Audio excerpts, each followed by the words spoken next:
Welcome to our voice. నేను journalist నవత. తమిళనాడులో అన్నమలై ఒక ట్రెండ్ సెట్టర్. తమిళనాడులో చాలామంది యూత్కి రోల్ మోడల్ అన్నమలై.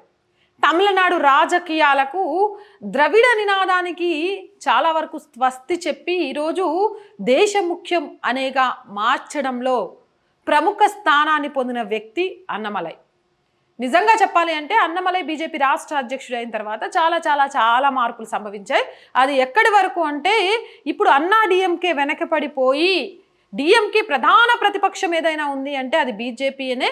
ఇదే ట్రెండ్ కనుక కొనసాగితే రాబోయే 2026 తమిళనాడు ఎన్నికల్లో కాషాయ జెండా ఎగిరినా కూడా ఆశ్చర్యపోనవసరం లేదు అనేంత. అక్కడున్న అనేక పార్టీలు కూడా బీజేపీతో పొత్తు పెట్టుకుని ఎన్డీఏతో కొనసాగాలి అనడానికి కారణం కూడా అన్నమలైగా చెప్పొచ్చు. అయితే అన్నమలై కోయంబత్తూరు నుంచి లోక్సభ ఎన్నికలకు సిద్ధమయ్యారు. లోక్సభ ఎన్నికలకు సిద్ధమైన అన్నమలై కోయంబత్తూరుకి సంబంధించిన మేనిఫెస్టోను రిలీజ్ చేశాడట.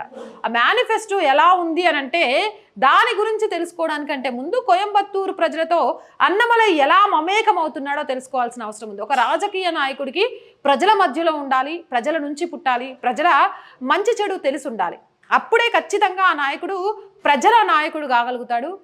మనీ పవర్ లేకున్నా కూడా మెస్మరైజ్ చేసి అధికారంలోకి రాగలుగుతాడు. నేను అన్నమలైకి సంబంధించి కొంత ఇన్ఫర్మేషన్ సెర్చ్ చేస్తున్నప్పుడు న్యూస్ అఖండాలో ఒక 2 వీడియోస్ చూశాను.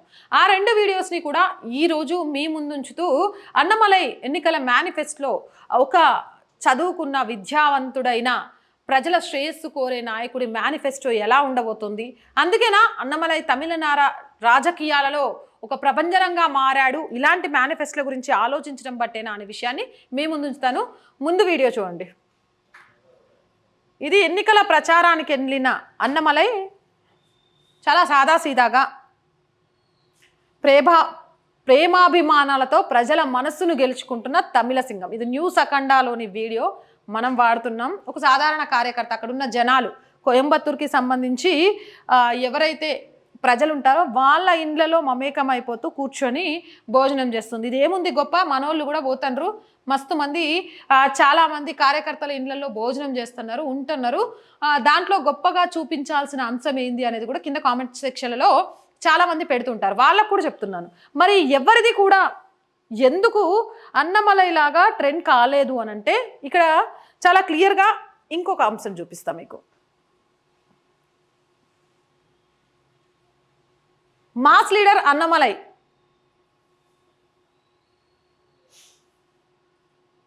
జస్ట్ మన దగ్గర పాలిటిక్స్ ర్యాలీ చేశామా అంటే వెహికల్ మీద ఎక్కాలా, చేతులు ఊపుకుంటూ వెళ్ళిపోవాలా, అది చేస్తా ఇది చేస్తా అనే ముచ్చట్లు చెప్పాలా. కానీ ప్రజల్లోకి దిగి ప్రజల మధ్యలో నుంచి వాళ్ళతో పాటు ఆడుతూ పాడుతూ ఏమంటారు డ్యాన్స్ చేస్తూ ప్రజల్లో మమేకమైన ఒక మాస్ లీడర్గా, ప్రజల్లో నుంచి పుట్టిన ఒక నేతగా అనిపించుకోవాలి అని అంటే కొంత కష్టమే చాలా వరకు లీడర్లకి. ఎందుకు అనంటే ఎవడేం చేస్తాడో చూసిండ్రుగా. జగన్ మీద రాళ్ళదాడి, పాపం చంద్రబాబు నాయుడికి తప్పిపోయింది, సెక్యూరిటీ లేకుండా జనాల మధ్యలో తిరగలేవరు. ఫస్ట్ అన్నిటికంటే ముందు ఇలాంటివి చేస్తే వాళ్ళ చరిష్మా దెబ్బతింటుంది అనే ఒక భావన. ఏముందులే నోటిస్తే ఓటు పడకపోద్దా అనుకునే విధానం. ఎందుకు నేను ఈ విషయాన్ని చూపించాను అనంటే అన్నమలై ఏమి ఒక సాధారణ వ్యక్తి కాదు. ఒక పోలీస్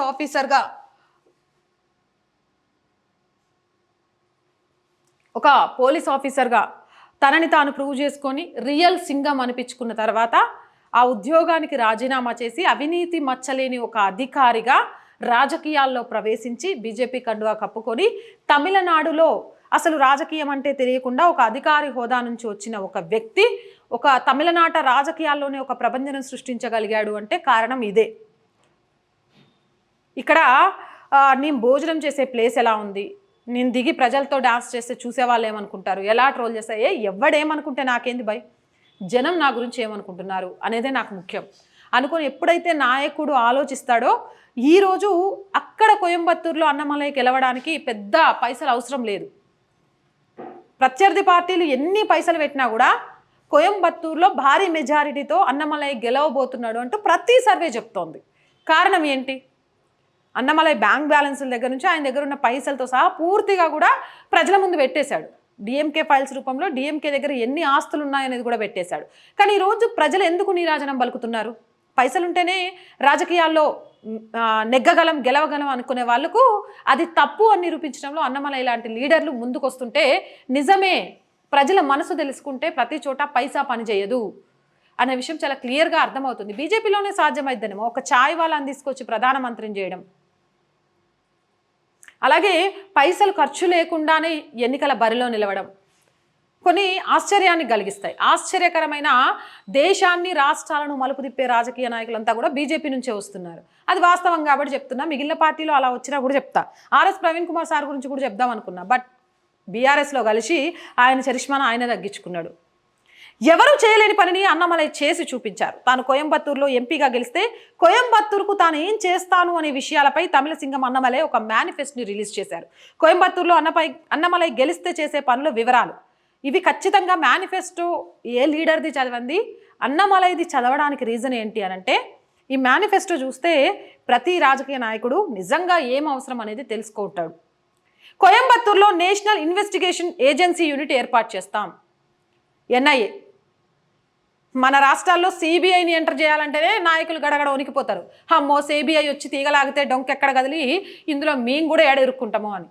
కానీ ఒక లోక్సభ ఎంపీగా గెలిస్తే ఆయన సిగ్మెంట్కి సంబంధించి ఎన్ఐఏ యూనిట్ని ఏర్పాటు చేస్తా. ఎందుకంటే దేశవ్యాప్తంగా ఉగ్రవాద చర్యలు పెరిగిపోతున్నాయి. ఎక్కడో మారుమూల గ్రామాలలో ఉన్న పిల్లల మెదళ్లను కూడా మతతత్వ బోధనలతోటి రెచ్చగొట్టే ప్రయత్నం చేస్తున్నారు. దీనికి అడ్డుకట్ట వేయడానికి మొదటి ప్రయత్నం ఎన్ఐఏ యూనిట్ని ఏర్పాటు చేస్తా అని చెప్పాడు. కోయంబత్తూరులో ఐఐఎం ఏర్పాటు, విద్యకు పెద్దపీట. కోయంబత్తూరులో నార్కోటిక్స్ కంట్రోల్ బ్యూరో యూనిట్ ఏర్పాటు, తెలుసు కదా, మత్తు పదార్థాలకు బానిసలవ్వకుండా వాటికి సంబంధించిన చర్యలు.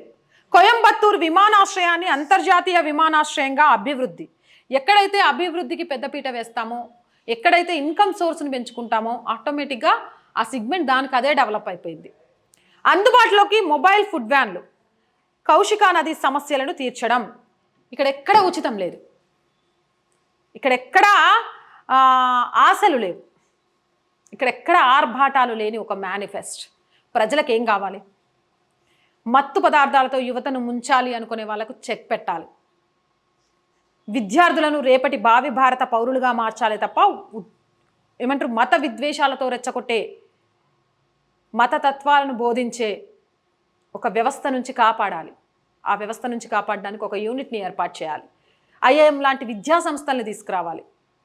చిన్న చితక వ్యాపారవేత్తలను ఫుడ్ కోర్ట్లు, ఫుడ్ వ్యాన్ల ద్వారా డెవలప్ చేస్తూ ఆర్థికంగా వాళ్ళు డెవలప్ అవడంతో పాటు ఆ సిగ్మెంట్ మొత్తం కూడా ఆర్థికంగా డెవలప్ అవడానికి ఏ విధంగా ఉపయోగపరచాలి. అలాగే నదీ జలాలకు సంబంధించిన సమస్య. ఇక్కడ మేము గెలిస్తే ఇంట్లో కూర్చుంటే ఫ్యాన్ వేసుకోమని ఉచిత కరెంట్ ఇస్తామని లేదు, 2500 ఇస్తామని లేదు, లేకపోతే మీకు ఏం కావాలంటే అది ఫ్రీగా ఇస్తామనేది లేదు. ఇక్కడ ఉంది ధైర్యం, భరోసా. రేపటి మీ పిల్లల భవిష్యత్తుకు చదువు ఉంటుంది. అలాగే ఇక్కడ ఎన్ఐఏ లాంటి దర్యాప్తు సంస్థలకు సంబంధించిన యూనిట్ని ఏర్పాటు చేస్తే ఉగ్రముఖకు చెక్ పెడితే అందులో మీ పిల్లలు చిక్కకుండా ఉంటారు. అలాగే మత్తు పదార్థాలకు సంబంధించి పట్టుకోవడానికి ఒక స్పెషల్ ఆఫీస్ని ఏర్పాటు చేస్తే అలాంటివి కిరాణం షాపులలోకి రాకుండా అడ్డుకట్ట వేయడానికి ఆస్కారం ఉంటుంది. అలాగే మీ అందరికీ ఉపాధి కల్పించడంలో ఒక అవకాశాన్ని ఇస్తే మీ ఎదుగుదల, లోక్సభ సిగ్మెంట్ ఎదుగుదలతో పాటు రాష్ట్ర అభివృద్ధికి మార్గదర్శనం అవుతుంది. ఇలాంటి మేనిఫెస్టో ఈరోజు జనాలు కోరుకునేది. ఇలాంటి మేనిఫెస్టో గురించి జనాలకు, ముఖ్యంగా మిగిలిన మేనిఫెస్టో తయారు చేసే రాజకీయ నాయకులకు తెలియాలనే ఉద్దేశంతోనే అన్నమలైకి సంబంధించిన మేనిఫెస్టోని ఈరోజు నేను మీకు వీడియో రూపంలో అందించే ప్రయత్నం చేశాను. ఒక నాయకుడు అంటే జనం మధ్యలో నుంచి రావాలి, జన సమస్యలు పరిష్కరించడానికి ఉండాలి, రేపటి భారతదేశ భవితవ్యం గురించి యువతను సిద్ధం చేసే విధంగా ఉండాలి. అది ఒక తెలివిగల, చదువుకున్న, విజ్ఞానవంతుడైన నాయకుడైతే ఇంకా బాగుంటుంది. ఆశలకు, ప్రలోభాలకు, బద్ధకస్తులకు మారుస్తామని చెప్పే నాయకులకు పట్టం కడతారో, అభివృద్ధి ధ్యేయంగా యువతకు మార్గదర్శకంగా మారే నాయకులకు పట్టం కడతారో మీ ఇష్టం. కానీ నోటును అమ్ముకున్న రోజే మీ భవిష్యత్తును అంధకారం చేసుకున్నారు అనే విషయాన్ని మర్చిపోకండి. ఓటును అమ్ముకుంటే మీకు మీరుగా మీ జీవితాలతో పాటు మీ పిల్లల జీవితాలకు కూడా శిక్షలు వేసిన వారు అవుతారు. మీకేమనిపిస్తోంది? అన్నమలైలో తీసుకొచ్చిన మేనిఫెస్టోకి సంబంధించి కోయంబత్తూరులో ఎలాంటి ప్రభంజనాన్ని సృష్టించబోతున్నాడు అనుకుంటున్నారు? అసలు అన్నమలై లాగా గట్స్ ఉన్న ఇంకొక నాయకుడు, యువ నాయకుడు భారతదేశంలో మళ్ళీ ఎక్కడైనా మీకు కనిపిస్తున్నాడు అనుకుంటున్నారా?